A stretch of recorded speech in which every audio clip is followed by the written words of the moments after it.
Very good evening dear all student. कैसे हैं सब लोग? और आप लोगों का एग्जाम, जो भी स्टूडेंट फर्स्ट ईयर में है एमपीएस से जिनका कोर्स, उनका एग्जाम 19 जून से स्टार्ट होने वाला है। मतलब 19 जून को ही आपका पहला पेपर है और फिर उसके बाद 20 को गैप नहीं दिया गया है।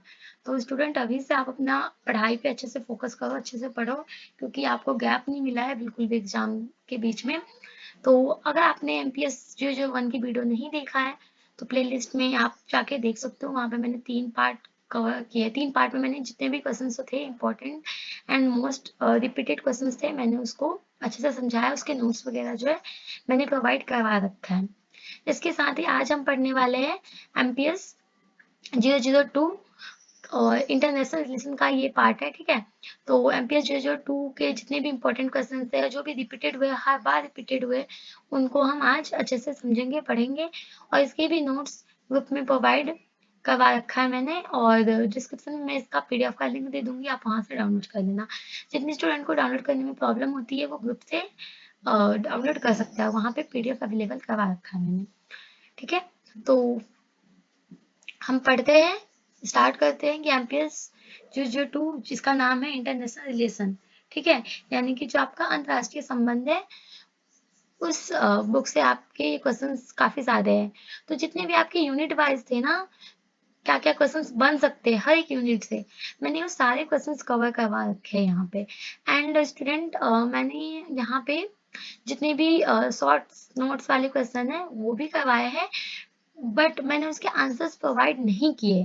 पहले मैं बता दूं, मैंने उसके आंसर्स प्रोवाइड मैंने नहीं किए हैं कॉज कि वो जो आपके शॉर्ट नोट्स वाले जो क्वेश्चंस है ना, ठीक है, जो आपके शॉर्ट नोट वाले क्वेश्चंस है,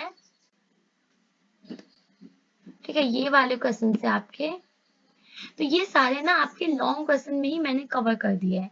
मतलब मैंने जो आंसर्स प्रोवाइड करवाया है लॉन्ग क्वेश्चन में, उसमें ये सारे जितने भी शॉर्ट क्वेश्चन है, अभी आप देखेंगे वीडियो में जैसे मैं पढ़ाऊंगी, तो ये सारे पॉइंट उसमें कवर हो रखे हैं।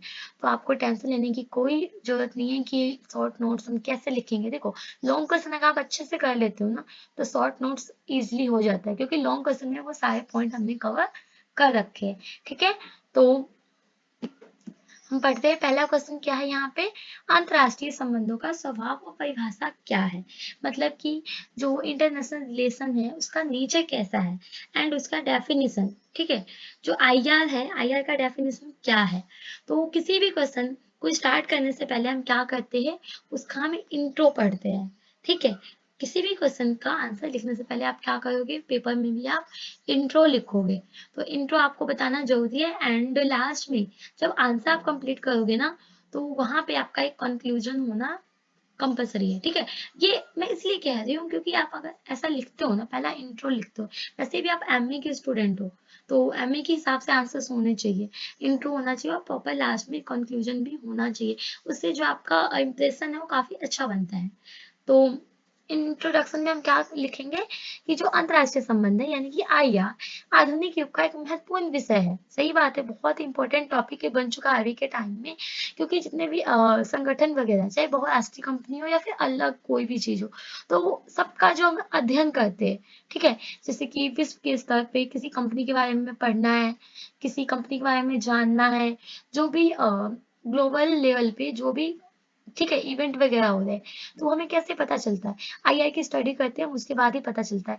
या फिर देखो, ये केवल युद्ध और शांति तक ही सीमित नहीं होता, बल्कि कूटनीति, वैश्वीकरण, ग्लोबलाइजेशन, पर्यावरण, मानव अधिकार यानी ह्यूमन राइट्स जैसे विकास जैसे पहलू को भी अपने क्षेत्र में समाहित करता है, ठीक है। तो ये केवल ऐसा नहीं है कि हम कुछ अंतर्राष्ट्रीय संगठनों के बारे में ही हम पढ़ते हैं आईआई के अंदर, बल्कि हम आईआई के अंदर ग्लोबलाइजेशन हो गया, एनवायरमेंट हो गया, ह्यूमन राइट्स हो गए, एंड कैसे देश में डेवलपमेंट हो रहा है, ये सारी चीजों का हम क्या करते हैं, यहाँ पे हम स्टडी करते हैं।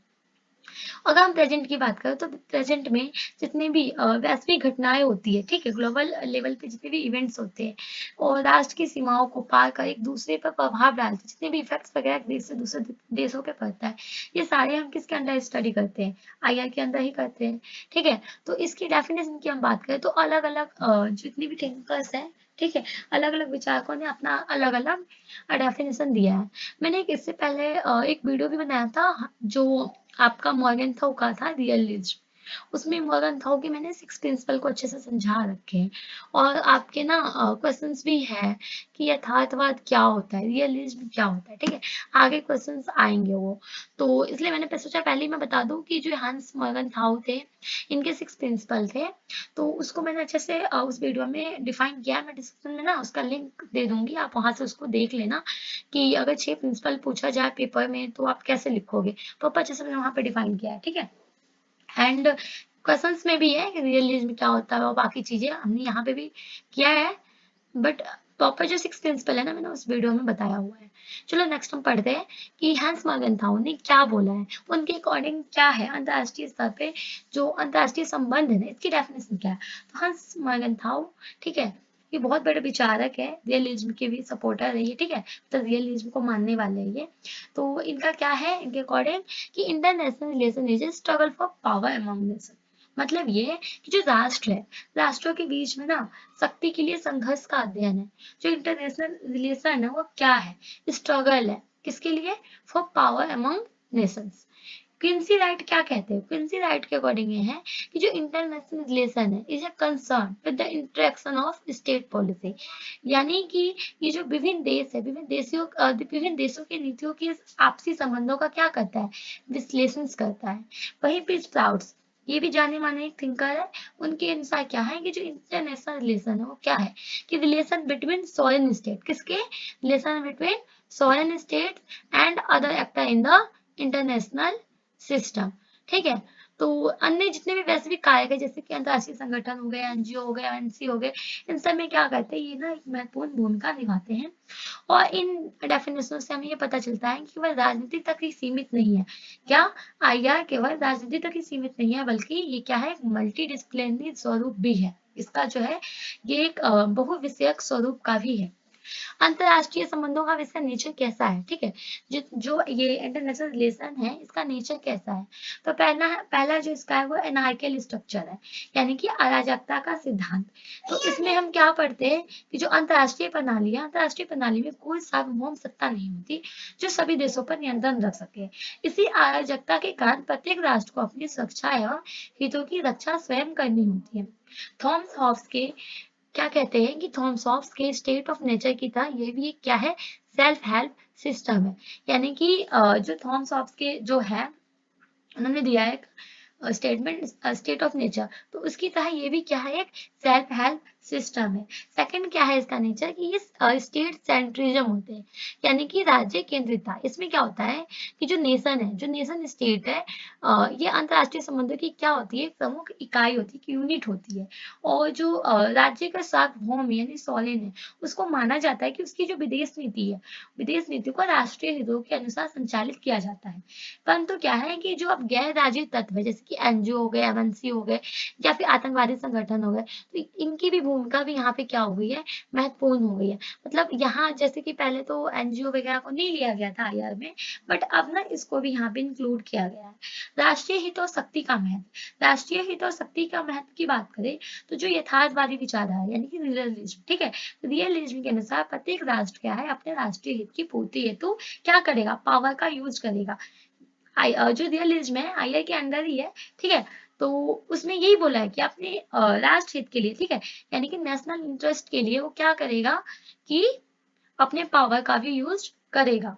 वहीं पे शक्ति केवल सैन्य ही नहीं बल्कि आर्थिक, कूटनीतिक और सांस्कृतिक भी होती है, ठीक है। ऐसा नहीं है कि शक्ति केवल सैन्य, मतलब कि सैन्य बल पे ही अपना प्रदर्शन दिखाया जाए, ठीक है, शक्ति का ऐसा नहीं है, बल्कि आर्थिक रूप से भी हो सकती है, ठीक है, कूटनीतिक और सांस्कृतिक भी होती है। अंतरराष्ट्रीय राजनीति में पावर पॉलिटिक्स की अवधारणा क्या है, प्रमुख है।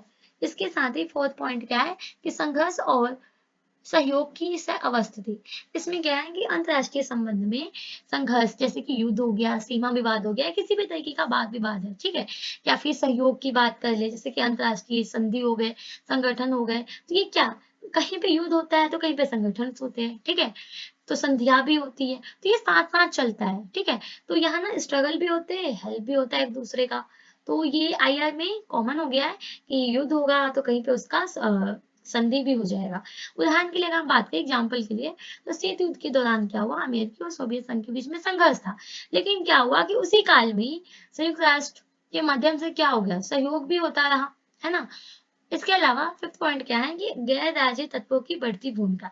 गैर राज्य तत्व जैसे कि जैसे मैंने अभी बताया था एनजीओ वगैरह हो गए, या फिर जितने भी अंतर्राष्ट्रीय संगठन होगा जैसे यूएनओ, ठीक है, या फिर यूएन, वही है यूएनओ यूएन, ठीक है। अंतर्राष्ट्रीय कंपनियां, मीडिया और आम नागरिक इसमें क्या है, एक्टिव हो गए हैं।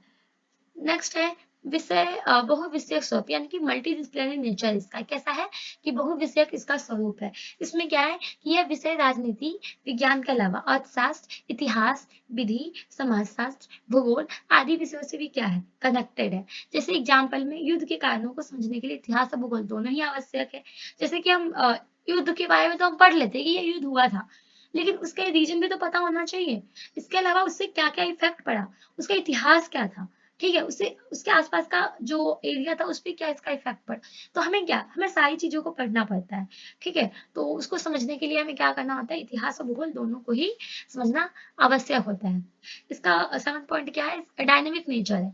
डायनेमिक नेचर का मतलब होता है कि जो भी इंटरनेशनल रिलेशन है ना, ये टाइम टू टाइम क्या होता है, चेंज होता रहता है। जैसे देखो सेकेंड वर्ल्ड वॉर के बाद शीत युद्ध हुआ था, राइट, 1945 से 1990 तक के बीच में था, ठीक है। वो 1991 में सोवियत संघ का विघटन हो गया, फिर उसके बाद शीत युद्ध क्या कोल्ड वॉर खत्म हो गया। तो फिर क्या आ गया, देश में यूनिपोलरी सिस्टम आ गया। फिर अब क्या है, अब मल्टीपोलरिटी है, ठीक है। तो अब देखो पहले द्वितीय विश्व युद्ध के बाद यूनिपोलरिटी आया, अब क्या है मल्टीपोलरिटी की ओर जो भी है हमारा देश अग्रसर है। अब क्या है, बहुत सारे पावर है हमारे देश में, है ना। तो वही चीज है, टाइम टू टाइम क्या होता है, चेंज होते रहते हैं। आज के समय में अगर हम बात करें तो जितने भी इन्वायरमेंट प्रॉब्लम्स होते हैं या फिर साइबर युद्ध हो गए, अभी हुआ था, है ना। ये जो अभी पाकिस्तान का जो वॉर अभी इंडिया पाकिस्तान के बीच में जो चल रहा है, ठीक है, अभी कुछ दिन पहले आपने देखा होगा, मैंने शॉर्ट वीडियो भी बनाया था कि साइबर अटैक हो रहे थे। पाकिस्तान वाले ने क्या किया, इंडिया पे साइबर अटैक किया, हैक वगैरह करने की जो चीजें थी उसमें, तो मैंने उसमें शॉर्ट वीडियो भी बना के अपलोड किया हुआ है। तो वही चीज है, टाइम टू टाइम क्या चेंज भी हो रहे हैं, सिस्टम चेंज हो रहा है। वैश्विक महामारी, ये सारे क्या है, एक नए विषय बन गया है। विकास की ऐतिहासिक पृष्ठभूमि, अब हम इसमें पढ़ते हैं कि इसकी जो विकास की ऐतिहासिक पृष्ठभूमि है वो क्या है। तो देखो पहले की बात करें, पहले के टाइम में मतलब प्रारंभिक काल में, तो कूटनीतिक एवं युद्ध प्राचीन समय से राष्ट्रों के संबंधों का एक भाग रहे हैं, ठीक है, होता ही रहा है। वो उस पर कब्जा करना चाहता है तो उसके लिए युद्ध कर रहा है। जैसे कौटिल्य का अर्थशास्त्र है, ठीक है, और मैकियावेली की कौन सी पुस्तक है, द प्रिंस, उसमें भी क्या बताया गया है, अंतरराष्ट्रीय संबंधों के जो प्रारंभिक संकेतक है उनको माने जा सकते हैं। दूसरा, प्रथम विश्व युद्ध के बाद की स्थिति की बात करें तो अंतरराष्ट्रीय संबंधों के एक स्वतंत्र और शैक्षणिक अनुशासन के रूप में मान्यता मिली। युद्ध की विविधता जो भी विभीषिका है उससे बचने हेतु राष्ट्रों के संबंधों को समझने और नियंत्रित करने की आवश्यकता भी महसूस हुई। शीत युद्ध के काल की बात करें तो शक्ति संतुलन, द्विध्रुवीयता, ठीक है, जैसे दो उसमें पावर आ गए थे, सोवियत संघ और जो उसका यूएसए था वो आ गए थे। फिर उसके बाद एक ध्रुवीयता आ गया, ठीक है, यूनिपोलैरिटी, अब तो मल्टी है। तो ये सिद्धांतों का भी विकास हुआ। अमेरिका और सोवियत संघ के जो नेतृत्व थे वो दो ध्रुवीय विश्व प्रणाली पर विकसित हुई थी। फिर शीत युद्ध स्टार्ट हो गया, ठीक है। ठीक जो शीत युद्ध था यानी कोल्ड वॉर खत्म हुआ। उसके बाद की स्थिति क्या हुई कि उसकी बात की स्थिति हुई कि वैश्वीकरण आ गया, मानव अधिकार आ गया, पर्यावरण आ गया, आतंकवाद और बहुपक्षीय संस्था जैसे विषय जो थे वो उभर के सामने आ गए। तो ये हमने इसमें पढ़ा कि जो अंतरराष्ट्रीय संबंध है उसका नेचर कैसा है, ठीक है।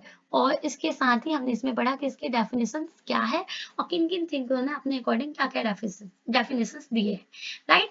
तो ये क्वेश्चन हमारा फर्स्ट कंप्लीट हो गया। आई होप आपको ये अच्छे से क्लियर हो गए होंगे। अब सेकंड क्वेश्चन है कि अंतरराष्ट्रीय संबंधों के अध्ययन की परंपरागत और समकालीन प्रवृत्तियां क्या है, ठीक है। कि इसके जो अध्ययन है, इसके जो परंपरागत ट्रेडिशनल, ठीक है, और जो समकालीन प्रवृत्ति है वो क्या है, यानी कॉन्टेम्पररी जो प्रवृत्ति है वो क्या है। तो देखो अंतरराष्ट्रीय संबंधों का अध्ययन की बात करें तो ये 20वीं शताब्दी का एक प्रमुख विषय था, और ये अनुशासन, राष्ट्रों के बीच शक्ति, युद्ध, शांति और कूटनीति सहयोग, संघर्ष और वैश्विक मुद्दों का क्या करता है, विश्लेषण, एनालिसिस करता है। इसके अध्ययन के समय में अनेक सिद्धांत उभर के आए, ठीक है, अधिक सिद्धांत आए, दृष्टिकोण विकसित हुए, जैसे कि परंपरागत यानी ट्रेडिशनल और दूसरा कॉन्टेम्पररी, ठीक है। दो तरीके से इसको डिवाइड किए जाते हैं। अब दोनों को हम अलग अलग से समझते हैं। पहला हम समझते हैं कि परंपरागत जो ट्रेडिशनल अप्रोच है, ठीक है, ट्रेडिशनल अप्रोच है वो क्या है। देखो जो ट्रेडिशनल अप्रोचेस है इसमें ना, जो सेकंड वर्ल्ड वॉर हुआ तो उससे पहले की, जैसे कि द्वितीय विश्व युद्ध से पूर्व एवं जो कोल्ड वॉर हुआ उसके काल में जो विकसित हुए थे। ठीक है, देखो फिर से समझो इस चीज को। जो ट्रेडिशनल अप्रोच है वो द्वितीय विश्व युद्ध से पूर्व एवं उसके बाद जो शीत युद्ध हुआ, ठीक है, शीत युद्ध काल में जो विकसित हुए थे उसके बारे में हम इसमें पढ़ेंगे। इसका जो प्रमुख उद्देश्य था केंद्र शक्ति और राजनीति का अध्ययन करना। पहला था आइडियलिज्म। ठीक है, ये चीजें विकसित हुई थी शीत युद्ध के बाद। ठीक है, और जो आपका सेकंड वर्ल्ड वॉर था उसके बाद तो क्या क्या यहाँ पे चीजें उभर के सामने आई, कौन कौन से पॉइंट आए, ठीक है, क्या क्या विचारधारा आए उभर के, उसके बारे में हम पढ़ेंगे। तो पहला जो आया था वो आइडियलिज्म। देखो आइडियलिज्म क्या होता है, ये ना मोरालिटी को सपोर्ट करता है, बोलता है कि मतलब ठीक है अपने देश के बारे में सोचो, पर युद्ध वगैरह को ना ये इतना वो नहीं करता कि मतलब युद्ध ही करो। ये कहते हैं कि शांति से भी हम चीजों को सुलझा सकते हैं। ये दृष्टिकोण प्रथम विश्व युद्ध के बाद आया था। जो आइडियलिज्म था ये फर्स्ट वर्ल्ड वॉर के बाद आया था, और इसका जो विश्वास होता है वो ये होता है कि युद्ध मत करो, मतलब चीजों को हम शांति से सुलझा सकते हैं, कि युद्ध टाले जा सकते हो, शांति संभव है, इनका बस यही कि शांति से रहो। ठीक है, और इस अप्रोच के अनुसार जो है अंतरराष्ट्रीय राजनीति की नैतिकता, कानून, सहयोग और संस्थागत तंत्र द्वारा नियंत्रित किया जा सकता है। इसका कहने का मतलब यही है। इसके जो प्रमुख विचारक है, इसके वुडरो विल्सन है, एसपी अपेल्बी है, और इसके जो संस्थागत जिसकी हम बात करें कि क्या जो थे ऑर्गेनाइजेशंस बनाए गए थे, लीग ऑफ नेशंस बनाए गए थे, बट ये सफल नहीं हो पाया था, और फिर उसके बाद सेकेंड वर्ल्ड वॉर हो गया। लीग ऑफ नेशन बनाया इसीलिए गया था कि सेकेंड वर्ल्ड वॉर ना हो आगे भविष्य में, बट क्या हुआ, ये सफल नहीं हुआ और सेकेंड वर्ल्ड वॉर हो गया। ठीक है, तो बस आइडियलिज्म का यहाँ पे ही खत्म हो गया। आलोचना की बात करें तो देखो इसमें बोला गया था कि जो आदर्शवादी है वो यथार्थवादी की अनदेखा करता है और शक्ति के व्यवहारिक पक्ष की उपेक्षा करता है। फिर वहीं पे द्वितीय विश्व युद्ध के बाद एक और अप्रोच, ठीक है, सामने उभर के आया जिसको बोला गया था रियलिज्म। जब द्वितीय विश्व युद्ध हुआ ना, सेकेंड वर्ल्ड वॉर, तो उसके बाद एक और दृष्टिकोण उभर के आया सामने, क्या था उसका नाम, रियलिज्म। इसके अनुसार अंतर्राष्ट्रीय राजनीति आयोजकों प्रत्येक राज्य अपने राष्ट्र हित के लिए और सुरक्षा के लिए शक्ति का अधिकतम प्रयोग करता है। देखो रियलिज्म ना रियलिटी में विश्वास रखता है, नाम ही है रियलिज्म, यानी रियलिटी, यथार्थ में जियो, ठीक है, अभी जियो। वो बोलता है कि अपने देश की रक्षा के लिए ना जो करना है करो, चाहे युद्ध ही हमें क्यों ना करना पड़े हम करेंगे, बट हम अपने राज्य की सुरक्षा के लिए, राज्य का मतलब यहाँ पे एक पर्टिकुलर देश से है, ठीक है, स्टेट नहीं है, यहाँ देश की बात हो रही है, कि राष्ट्रीय हित के बारे में सोचो, राष्ट्रीय सुरक्षा के बारे में सोचो, और उसके लिए अगर हमें युद्ध करना पड़े ना तो भी हम करेंगे, शक्ति का भी उपयोग हम करेंगे, बट हमारा राष्ट्र सेफ होना चाहिए। अंतरराष्ट्रीय संबंधों को संघर्ष और शक्ति के चश्मे से देखा जा सकता है, मतलब कि यही बोला गया है कि संघर्ष की बात यहाँ की जाती है, पावर की बात यहाँ करते हैं। इसके जो मेन विचारक है ना वो हंस मैगेंथाउ है, और इसके अलावा E.H. कैल भी है, थॉमस हॉब्स भी है, हंस जे मॉर्गनथाउ ने, इन्होंने अपने प्रिंसिपल्स वगैरह को भी काफी अच्छे से डिफाइन किया। 6 प्रिंसिपल है। हालांकि जो जेन टिकनर है उन्होंने क्या किया था कि इस प्रिंसिपल को क्रिटिसाइज कर दिया गया था, कि उनके अनुसार भी ठीक था कहना कि हमेशा हम युद्ध की स्थिति नहीं रख सकते, तो उन्होंने क्रिटिसाइज किया था टिकनर ने। ठीक है, तो इसकी वीडियो मैंने जैसे बताया था कि मैं डिस्क्रिप्शन में लिंक दे दूंगी, आप वहां से देख सकते हो इसके प्रिंसिपल कौन कौन से थे। मुख्य सिद्धांत क्या है इसका, कि राज्य जो है सबसे इंपॉर्टेंट है, राज्य है सबसे ऊपर है, और अंतरराष्ट्रीय राजनीति शक्ति की राजनीति है। इसकी भी आलोचना की गई थी, ठीक है, यथार्थवाद की भी आलोचना की गई थी। फिर जो उभर के आया सामने वो आया राज्य केंद्रित और सैन्य शक्ति पर जोर। परंपरागत दृष्टिकोण में राज्य को सबसे महत्वपूर्ण इकाई माना गया है, और अंतरराष्ट्रीय संबंधों को राज्य बनाम राज्य के फ्रेम में देखा गया। सैन्य शक्ति को राष्ट्र की सर्वोच्च शक्ति माना गया, इसमें भी इस पे जोर दिया गया। फिर ये तो हमारा कौन सा था, ये तो हमारा था ट्रेडिशनल अप्रोचेस। अब हम पढ़ते हैं कॉन्टेम्पररी अप्रोचेस। इसमें क्या बोला गया था, देखो ये जो था, ये जो अप्रोच था कॉन्टेम्पररी अप्रोच, ये 1970 के दशक के बाद विशेष रूप से ना शीत युद्ध के अंत और वैश्वीकरण के दौर में ये विकसित हुआ था। मतलब कि शीत युद्ध की समाप्ति हो रही थी, हो ही नहीं थी पर हो रही थी, और वैश्वीकरण स्टार्ट होने वाला था, तो उस टाइम पे ये वाला जो है अप्रोच ये सामने आया। ये परंपरागत दृष्टिकोण की सीमाओं को पहचानते हुए, क्या उसकी जो लिमिटेशन है उसको पहचानते हुए अधिक व्यापक समावेशी और बहुविषयक दृष्टिकोण को ये अपनाते हैं। इसमें आया जो सामने वो आया लिबरलिज्म, यानी कि उदारवाद। उसके बाद नव उदारवाद भी आया था, ठीक है, इसके साथ ही इसमें स्ट्रक्चरलिज्म भी आए थे, संरचनावाद। देखो उदारवाद क्या था कि यह आदर्शवाद से प्रभावित था। ये जो उदारवाद था ये किससे था? आइडियलिज्म हमने भी पढ़ा ना, तो आइडियलिज्म से ये क्या था? प्रभावित था। और लेकिन ये अधिक व्यवहारिक दृष्टिकोण को अपनाता था। इसके अनुसार क्या था कि राष्ट्र के बीच में ना सहयोग तो संभव है, विशेष रूप से अंतर्राष्ट्रीय संस्थाओं के माध्यम से। मतलब सहयोग तो देशों के बीच में होगा, लेकिन उसको कनेक्ट करवाने के लिए ना कोई एक ऑर्गेनाइजेशन चाहिए, मतलब अंतर्राष्ट्रीय संस्था चाहिए जो शांति कायम करवाने में मदद कर सके। ये आर्थिक परस्परता, निर्भरता, लोकतंत्र, वैश्विक शासन यानी ग्लोबल गवर्नेंस को महत्व देता है। प्रमुख जो विचारक थे इसके जो थे, रॉबर्ट कोहन, जोसेफ नाय। इसकी जो जैसे इसने बोला कि मतलब दो देशों के बीच में शांति कायम हो, सहयोग कायम हो, बट बीच में कौन होना चाहिए? एक कनेक्शन करने वाला भी, मतलब एक माध्यम, मीडियम होना चाहिए ना। तो इसमें जो मीडियम बनाया गया वो बनाया गया था यूएन को, ठीक है, संयुक्त राष्ट्र को, डब्ल्यूटीओ को, जो आपका वर्ल्ड ट्रेड ऑर्गेनाइजेशन से, आईएमएफ, ठीक है, तो इंटरनेशनल मॉनेटरी फंड है इसका फुल फॉर्म। तो यहाँ पे ये ऑर्गेनाइजेशन थे। उसके बाद है स्ट्रक्चरलिज्म। जो स्ट्रक्चरलिज्म है, संरचनावाद, ये दृष्टिकोण ना पूंजीवाद और आर्थिक शोषण की अवधारणाओं पर आधारित है। किस पे? जो कैपिटलिज्म है ना, कैपिटलिज्म और आर्थिक शोषण की अवधारणा उस पर आधारित है। और तीसरी दुनिया की देशों ने इसे अपनाया है। तीसरी दुनिया के देशों ने इसे अपनाया। देखो दो तीन देश थे, एक तो वो थे जो कैपिटलिस्ट थे, ठीक है, दूसरा कौन से थे?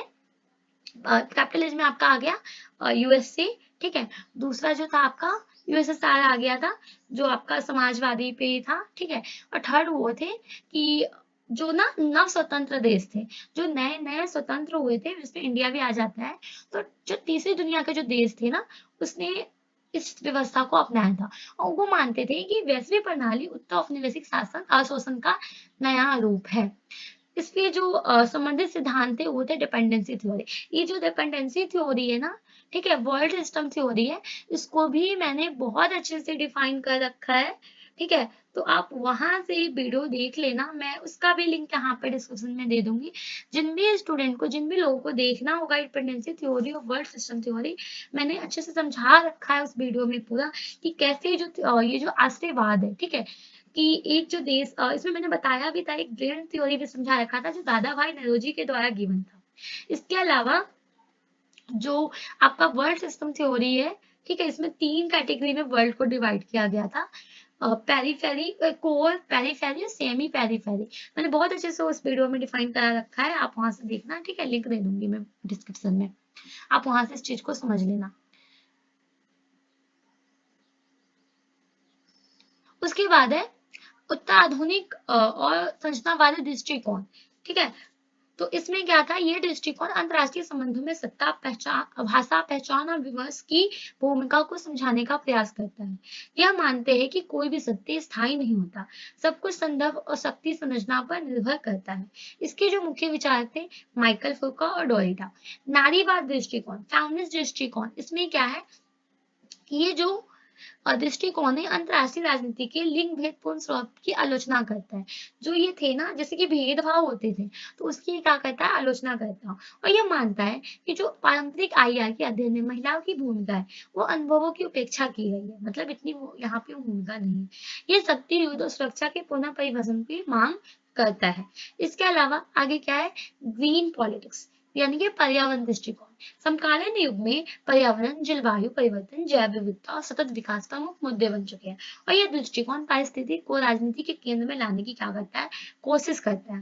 वैश्वीकरण और वैश्विक शासन। देखो वैश्वीकरण ने राष्ट्रों की सीमाओं को लचीला बना दिया है।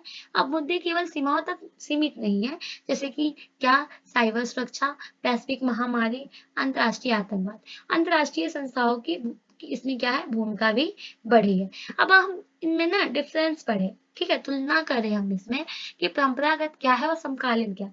अगर हम यूनिट की बात करें, इकाई की, तो ये क्या है? ये राष्ट्र राज्य है, जबकि ये क्या है? इसमें ना राज्य और गैर राज्य तत्व दोनों शामिल है। दृष्टिकोण तो ये शक्ति पे आधारित है, शक्ति केंद्रित और सैन्य, जबकि समकालीन में क्या है? समावेशी और बहुविषयक है। मुद्दे की बात करें तो युद्ध, सुरक्षा और कूटनीति की बात करता है, जबकि समकालीन में पर्यावरण, मानवाधिकार और विकास। प्रमुख दृष्टिकोण कौन है इसमें? यथार्थवाद और रियलिज्म, जिसको बोलते हैं, और आइडियलिज्म। जबकि इसमें क्या है? क्या है? नवोदायवाद, संरचनावाद, उत्तराधुनिकता। कार्य प्रणाली की बात करें तो ऐतिहासिक और वर्णनात्मक है, जबकि समकालीन में क्या है? विश्लेषणात्मक, आलोचनात्मक और बहुसांस्कृतिक है। तो इस तरीके से आपका सेकंड क्वेश्चन कंप्लीट हो गया। हम पढ़ते हैं व्यवहारवाद। देखो क्वेश्चंस ना काफी लॉन्ग है, वैसे ये लॉन्ग नहीं है, मैंने अच्छे से यहाँ पे डिफाइन किया है ना, इसलिए आपको ऐसा लग रहा है। लेकिन हाँ, इससे ना आपको ये फायदा होगा कि अगर पर्टिकुलर टॉपिक भी आपसे पूछ ले ना, तो आप उस पे भी आप आराम से इजीली लिख सकते हो। आप ये मत सोचो कि मैम ये आंसर इतने मतलब लॉन्ग है, लॉन्ग नहीं है। जैसा आपका क्वेश्चन पूछा गया है ना, देखो क्वेश्चन में कितनी पार्ट है, कितने पार्ट, मतलब इसको देख करके पढ़ोगे तो कई सारी चीजों को पूछा गया है। तो इसलिए मैंने अच्छे से यहाँ पे प्रॉपरली हर चीज को लिख दिया है, ताकि अगर कहीं से भी क्वेश्चन पॉइंट से भी आ जाए, मान लो जैसे शॉर्ट नोट्स में ये रियलिज्म आ जाएगा, आप इसको अच्छे से फिर लिख सकते हो बना के, चीजों का अगर आप समझ लेते हो तो रियलिज्म यहाँ से लिख लोगे, और जो मैंने 6 पॉइंट इसके प्रिंसिपल को डिफाइन किया आप वहां से लिख दोगे। ठीक है, तो इस तरीके से हर एक पॉइंट पे आपके क्वेश्चन रेडी हो जाएंगे। आप अपने तरफ से आराम से अच्छे से बिंदास होके तैयारी करो, ताकि कहीं से भी कुछ भी पूछा जाए तो क्वेश्चन आपका स्किप ना हो, आप आंसर लिख के आओ। ठीक है, तो बस यही है। आगे हम पढ़ते हैं कि थर्ड क्वेश्चन क्या बोला गया है। व्यवहारवाद, बिहेवियरलिज्म और जो पोस्ट बिहेवियरलिज्म है, इसकी विशेषता क्या है। तो देखो, राजनीतिक विज्ञान एवं अंतर्राष्ट्रीय संबंधों के अध्ययन में 20वीं सदी के मध्य में दो महत्वपूर्ण बौद्धिक आंदोलन ने जन्म लिया। व्यवहारवाद और उसकी विरोध में ना उसके विरोध के रूप में एक विकसित और हुआ था उत्तर व्यवहारवाद। ये दोनों प्रवृत्तियां न केवल अध्ययन की विधियों में बदलाव लाती है, बल्कि राजनीति को समझने के दृष्टिकोण में भी गहराई से प्रभावित करती है। व्यवहारवाद का उदय समाज विज्ञानों के अधिक वैज्ञानिक और तटस्थ बनने के प्रयास के रूप में हुआ था, जबकि जो उत्तर व्यवहारवाद है उसने मूल्य शून्यता और सामाजिक जिम्मेदारी से दूर बताकर इसकी आलोचना की। देखो यहाँ पे समझो व्यवहारवाद क्या है, अच्छे से समझते हैं। 20वीं शताब्दी के मध्य में यानी कि 20 सेंचुरी के मिड में राजनीतिक विज्ञान में एक नए वैज्ञानिक दृष्टिकोण का उदय हुआ, जिसको क्या बोला गया, व्यवहारवाद। क्या बोला गया, व्यवहारवाद। ये जो था ये परंपरागत आदर्शवादी दृष्टिकोण की क्या करता है, आलोचना करते हुए कहा कि जो मानव है, मानव व्यवहार के अनुभव जन्य, ठीक है, एम्पेरिकल अध्ययन पर इसने क्या किया, बल दिया। इनके अकॉर्डिंग बोला गया कि जो मानव है ना, मानव व्यवहार के जो अनुभव जन्य है उसका अध्ययन किया जाना चाहिए। और इसका जो उद्देश्य था वो यही था कि राजनीति को एक विज्ञान के रूप में स्थापित करना, जो राजनीति है उसको विज्ञान के रूप में स्थापित करना। और यह आंदोलन विशेष रूप से अमेरिका में 1940 से लेकर 1960 के दशक के बीच में सक्रिय रहा। अब प्रॉपर इसके डेफिनेशन की बात करो तो अलग अलग जो जितने भी विचारक हैं उन्होंने अलग अलग इसकी डेफिनेशन दिया। जैसे कि डेविड स्टन क्या कहते हैं कि जो व्यवहारवाद है, व्यवहारवाद ना राजनीति विज्ञान को वैज्ञानिक बनाने की दिशा में एक प्रयास है, जिसमें अनुभव, प्रवचन और मापन को महत्व देता है। मतलब कि जो व्यवहारवाद राजनीति है वो राजनीति को क्या कर रहा है, विज्ञान को वैज्ञानिक बनाने की दिशा में क्या कर रहा है, प्रयास कर रहा है, जिसमें क्या शामिल है, अनुभव और प्रवचन और मापन। ठीक है, वहीं पर रॉबर्ट डायल क्या कहते हैं कि व्यवहारवाद वो आंदोलन है जो राजनीतिक अध्ययन को व्यवहार, आंकड़ों और वैज्ञानिक पद्धति पर आधारित बनाना चाहता है। ठीक है, तो व्यवहारवाद के उदय के क्या कारण थे, पहला तो ये था, ठीक है, कि इसके कारण में पहला ये था कि परंपरागत अध्ययन की सीमा, जैसे कि मूल्य आधारित ऐतिहासिक और सैद्धांतिक होने के कारण व्यवहार से ये कटा हुआ है। दूसरा, विज्ञान की सफलता, जितने भी भौतिक और सामाजिक विज्ञान में वैज्ञानिक पद्धति की सफलता होनी चाहिए, ये बोला गया था। सांख्यिक और तकनीक, इसमें बोला गया था कि डेटा एकत्र करने में नए नए साधनों का विकास किया जाना चाहिए, इसलिए भी व्यवहारवाद का उदय हो। अमेरिकी समाज की व्यवहारिक प्रवृत्ति, परिणमुख और कार्यशील शोध की मांग की गई थी। ठीक है, व्यवहारवाद की जो है विशेषता क्या है, अनुभववाद यानी एम्पिरिसिज्म। इसमें क्या था कि राजनीतिक विज्ञान का अध्ययन केवल सैद्धांतिक ना होकर आंकड़ों और व्यवहार पर आधारित होना चाहिए। क्या बोला गया था कि केवल सैद्धांतिक ना हो, बल्कि किसमें जितने भी आपके आंकड़े हैं, व्यवहार है, उस पर भी आधारित होना चाहिए। दूसरा कि इसमें ना राजनीति विश्लेषण में भावनात्मक या नैतिक पक्षों से दूरी होनी चाहिए। ठीक है, मूल्यहीनता पे जोर दिया गया था। इसके साथ ही जो मापन योग्य सिद्धांत है, यानी कि जितने भी व्यवहार को मापने योग्य रूप होते हैं ना, उसको प्रस्तुत किया जाना चाहिए। व्यक्तिगत इकाई पे बल दिया गया था, और जितनी भी सांख्यिकी तकनीक है उसका प्रयोग किया जाना चाहिए। जितने भी विश्लेषण करने हैं ना किसी भी चीज का, तो जैसे सर्वेक्षण करना है, गणना करना है, तो उसमें जो सांख्यिकी टेक्नोलॉजी है, ठीक है, तकनीकी है, उसका यूज किया जाना चाहिए। इसके अलावा संबंधात्मक अध्ययन, राजनीतिक घटनाओं के बीच संबंध खोजने का भी प्रयास किया जाना चाहिए। क्या, राजनीतिक घटनाओं के बीच संबंध खोजने का भी प्रयास किया जाना चाहिए। ये जो था प्रासंगिकता से दूरी थी। इसमें बोला गया था कि राजनीतिक सिद्धांतों की तुलना में प्रश्नीय तत्वों को अधिक महत्व दिया था। ठीक है, जितने भी प्रश्नीय तथ्य थे ना उसको महत्व दिया गया था यहाँ पे। तो व्यवहारवादी आंदोलन के प्रमुख विद्वान कौन है? डेविड स्टन है, रॉबर्ट डॉयल है, कैप्लॉन है, मैरियन है। ठीक है, अब हम बात करते हैं कि जो व्यवहारवाद और परंपरागत दृष्टिकोण है, इन दोनों में थोड़ा सा क्या डिफरेंस है। देखो, पहला हम बात करें आधार, तो जो परंपरागत दृष्टिकोण है, ठीक है, यानी ट्रेडिशनल अप्रोच है, ये किस पे है बेस? आइडियलिज्म पर, मॉडलिटी पे। जबकि जो व्यवहारवाद बिहेवियरलिज्म अप्रोचेस है किस पे? अनुभव और आंकड़े पे। विधि की बात करें तो ये ऐतिहासिक और वर्णनात्मक अध्ययन की बात करता है, जबकि ये वैज्ञानिक और विश्लेषण की बात करता है। इसका लक्ष्य क्या है? ट्रेडिशनल अप्रोच का लक्ष्य है कि क्या होना चाहिए, मतलब क्या होना चाहिए, फ्यूचर की बात कर रहा है। लेकिन इसमें क्या है कि क्या है, मतलब ये प्रेजेंट की बात कर रहा है।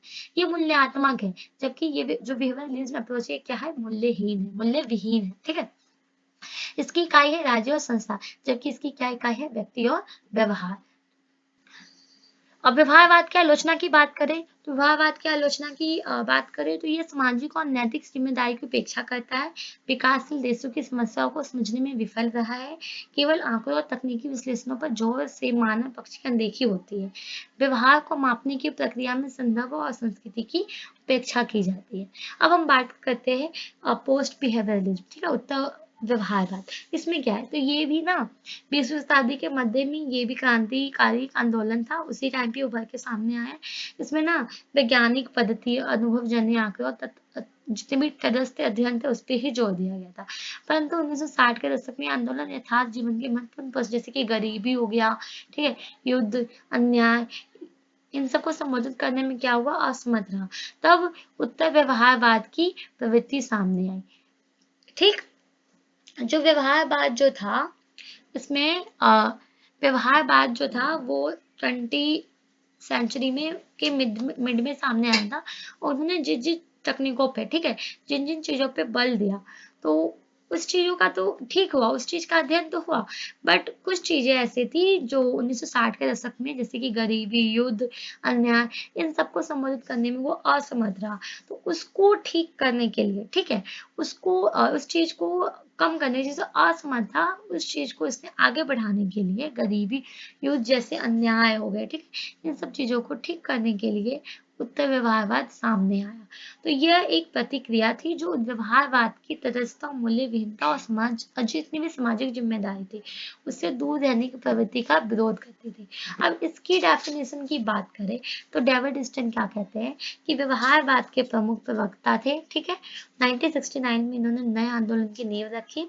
उत्तर व्यवहारवाद एक ऐसा आंदोलन है जो शोध को प्रासंगिक मूल्य प्रधान और सामाजिक समस्याओं के समाधान की दिशा में केंद्रित करने की मांग करता है। उत्तर व्यवहारवाद के कारण क्या थे? तो देखो, सामाजिक असमानता हो गई थी जिसके कारण यह आना पड़ा इसको, युद्ध और संकट की स्थिति हो गई थी, जैसे अभी हमने बात किया कि व्यवहारवाद इस चीज में असमर्थ रहा जिसके कारण हमें इसको लाना पड़ा। जितनी भी तटस्थता थी उसकी आलोचना की गई थी, युवा छात्र और विद्वानों की मांग बढ़ गई थी और जो व्यवहारवाद था वो इस चीज को सपोर्ट करने में असमर्थ नहीं था, जिस वजह से क्या हुआ? उत्तर व्यवहारवाद को आना पड़ा। इसकी जो विशेषता तो वो ये थी कि राजनीतिक अध्ययन को समाज की समस्याओं को साथ जोड़ा जाना चाहिए, केवल वैज्ञानिक नहीं बल्कि सामाजिक उपयोगिता भी जरूरी है। मूल्य और नीति का पुनः स्थापना किया गया था, ठीक है, सक्रियता और प्रतिबद्धता थी यहाँ पे, यानी कि विद्वानों के निष्क्रिय पर्यवेक्षक नहीं बल्कि सामाजिक परिवर्तन की भागीदारी भी यहाँ सुनिश्चित की गई थी। जितने भी गरीबी थे, युद्ध, नस्लवाद, असमानता जैसे जो मुद्दे थे जिसको नजरअंदाज नहीं किया जा सकता था, ठीक है, उस मुद्दों को भी उठाया गया। राजनीतिक विज्ञान को जितने भी समाधानोन्मुख है वो होना चाहिए बोला गया यहाँ पे। और सामाजिक विज्ञान के लिए विज्ञान, यानी कि विज्ञान, जितने भी वैज्ञानिक अध्ययन है तब तक अधीन है जब तक मानवीय समस्याओं को हल करने में ये सहायक ना हो। तो व्यवहारवाद और उत्तर व्यवहारवाद का यहाँ पे तुलनात्मक अध्ययन किया गया, ठीक है, तुलना की गई कि जिस जैसे कि जो व्यवहारवाद था वो विज्ञान बनाना था, जबकि उत्तर व्यवहारवाद का उद्देश्य था प्रासंगिक और उत्तरदायित्व, ठीक है, मूल्य इसमें क्या था? इसमें न्यूट्रलिटी थी, जबकि उत्तर व्यवहारवाद में मूल्य आधारित दृष्टिकोण था।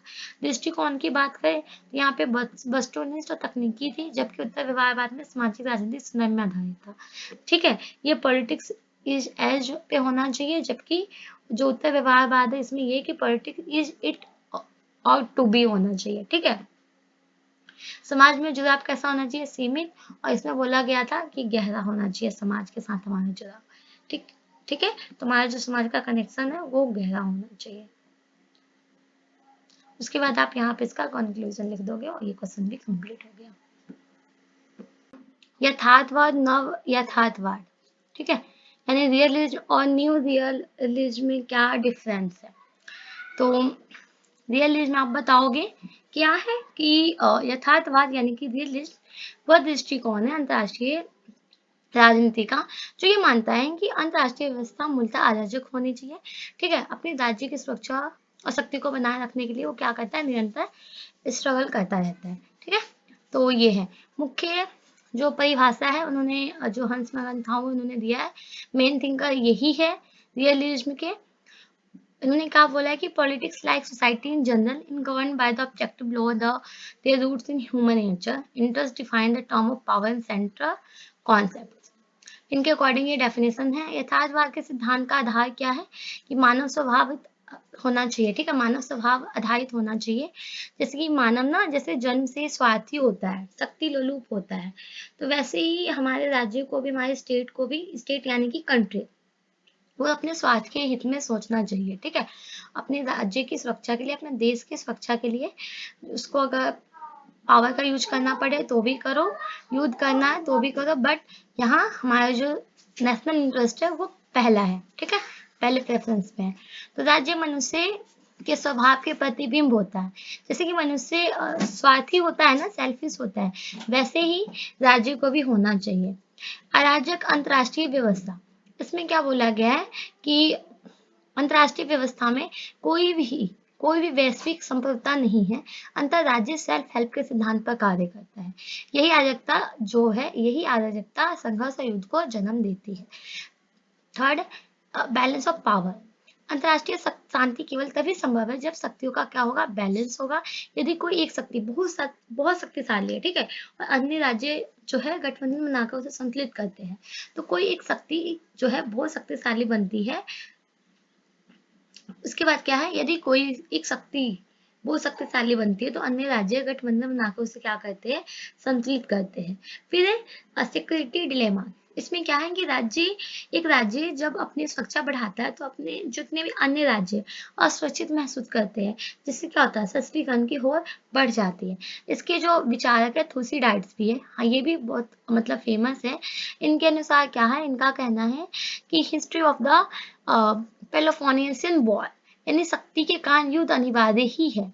ठीक है, शक्ति के कारण क्या है, युद्ध अनिवार्य होता है। और इन्होंने अपनी ये बुक है इनका हिस्ट्री ऑफ द पेलोपोनेशियंस वॉर, इसमें इन्होंने लिखा है।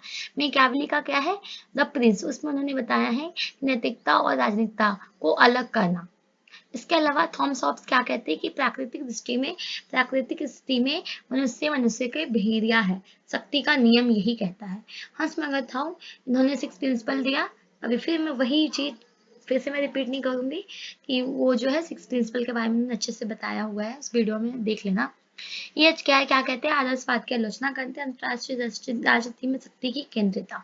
ठीक है, यथार्थवाद की विशेषता क्या है, यानी रियलिज्म की जो की कैरेक्टरिस्टिक क्या है।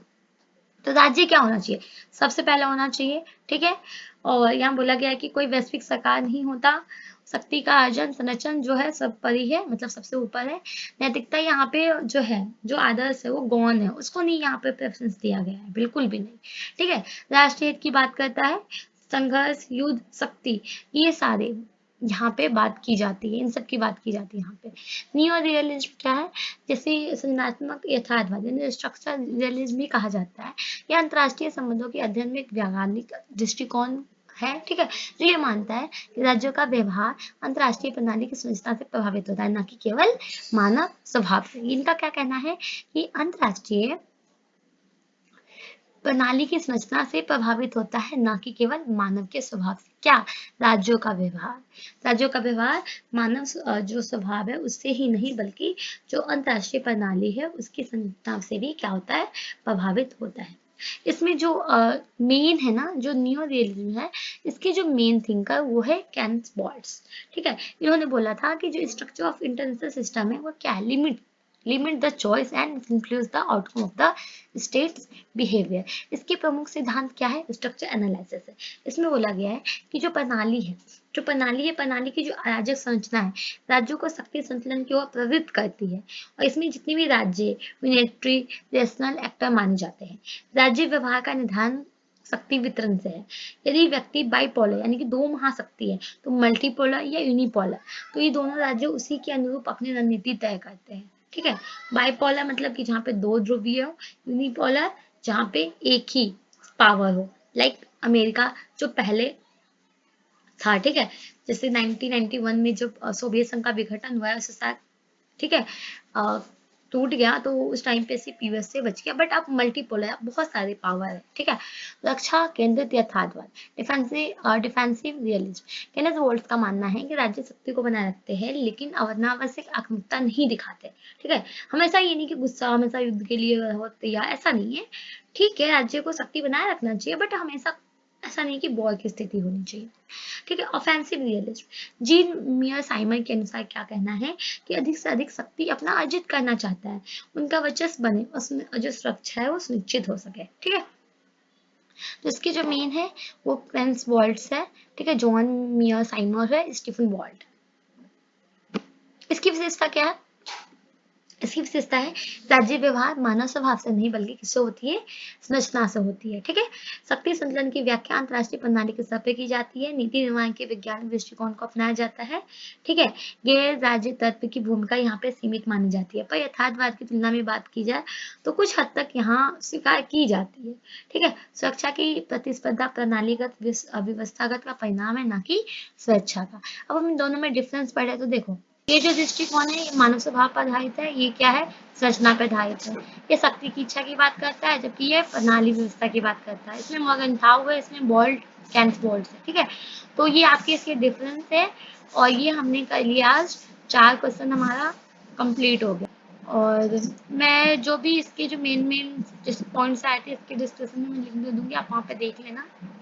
ठीक है, अगर आप चैनल पे न्यू हो तो चैनल को सब्सक्राइब करना। इसके जो नोट्स है वो आपको ग्रुप में मिल जाएंगे, डिस्क्रिप्शन में भी पीडीएफ का लिंक दे दूंगी, मिल जाएगा। ठीक है।